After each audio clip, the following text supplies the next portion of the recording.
اگر ہم چاہتے ہیں کہ ہماری عزت ہو، نماز شب پڑھیں، رات کو اس کی بارگاہ میں کھڑے ہوں، کیونکہ جو اس کے آگے جھک گیا وہ دنیا کو اس کے آگے جھکا دے گا۔ اس کے آگے جھکے جو مالک ہے، جو خالق ہے۔ یہ بہت ضروری ہے، اور خاص طور پہ جوانوں کے لیے بہت ضروری ہے۔ آج کل کا جوان جو چاہتا ہے کہ میں دنیا میں بھی کامیاب ہوں، میں آخرت میں بھی کامیاب ہوں، اسے چاہیے کہ اپنی جوانی ہی سے نماز شب کی عادت ڈالے، تہجد کی عادت ڈالے۔ کیونکہ بہرحال ہم تو سنتے رہتے یہی تھے کہ بڑے بزرگ تہجد پڑھتے ہیں کیونکہ آپشن کم رہ گیا ہے زندگی میں، تو چلو تہجد ہی پڑھ لیں، لیکن ایسا نہیں ہے۔ عبادت کی لذت جوانی میں ہے۔ کیوں؟ کیونکہ اس وقت کئی اور لذتیں موجود ہوتی ہیں، اور اگر آپ ان لذتوں کو ترک کر کر خدا کی بارگاہ میں سجدہ ریز ہوں، اس سے بڑی لذت کوئی نہیں ہے۔ یہی لذت آپ کے وجود کو پاک کرتی ہے۔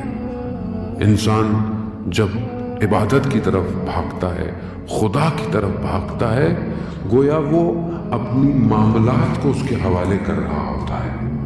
جب آپ کا معاملہ اس کے حوالے ہو گیا تو پھر زندگی آپ کو کچھ نہیں کر سکتی۔ تو ہم دیکھتے ہیں دنیا میں کتنے بڑے بڑے لوگ ہمارے سامنے ہے، کہ مثالیں بھی بہت ساری ہیں بڑے بزرگوں کی، علماء کی، اولیاء کی، شہداء کی، جو مثالیں ہیں۔ کیوں ان کو عزت ملی اتنی؟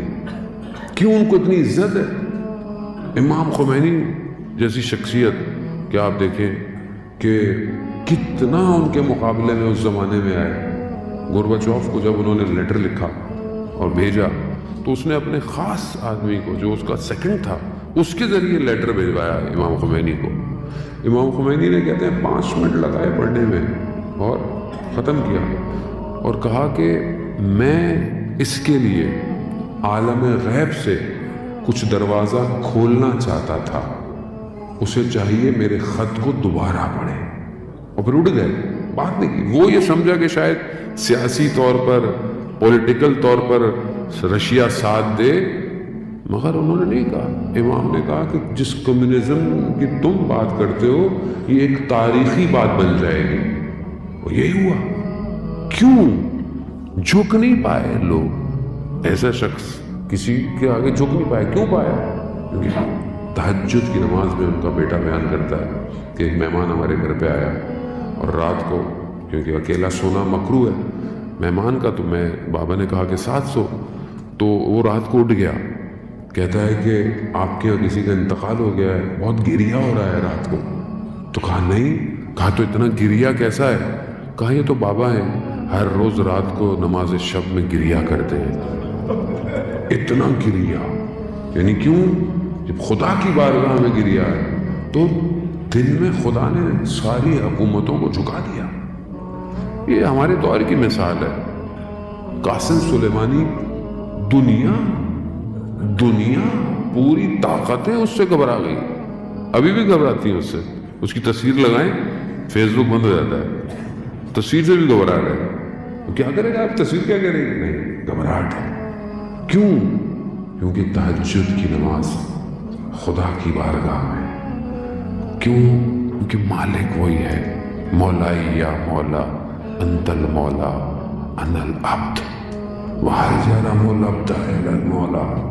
تو خالق ہے، تو مالک ہے، میں تیرا بندہ ہوں، تو رحم نہیں کرے گا اپنے بندے کے اوپر۔ یہ ضروری ہے عزیزان محترم۔ آج معاشرے میں جو کمی پائی جاتی ہے وہ رابطے کی ہے، ارتباط کی ہے۔ آج ہمارا آپس میں کمیونیکیشن بہت ہے، آج سوشل میڈیا کے ذریعے سے ایک دوسرے سے دور کے فاصلے کم ہو گئے، بہت زیادہ ہے، لیکن جس اصل رابطے کے لیے خلق کیا گیا وہ بریک ہو گیا ہے۔ جو اصل رابطہ ہونا چاہیے تھا وہ ڈیوائس خراب ہے ہماری، یا یوں کہیں کہ ہمارے اندر وائرس آ گیا ہے کہ ہم اس رابطے کو درست نہیں کر پا رہے۔ اصل پروردگار نے ہمیں خلق اس لیے کیا تھا کہ تم میری عبادت کرو۔ وما خلقت الجن والانس الا لیعبدون، میں نے تمہیں خلق ہی نہیں کیا سوائے اپنی بندگی کے، سوائے اپنی عبادت کے۔ تو یہ مقام ملے گا کیسے کہ خدا اتنی عزت دے؟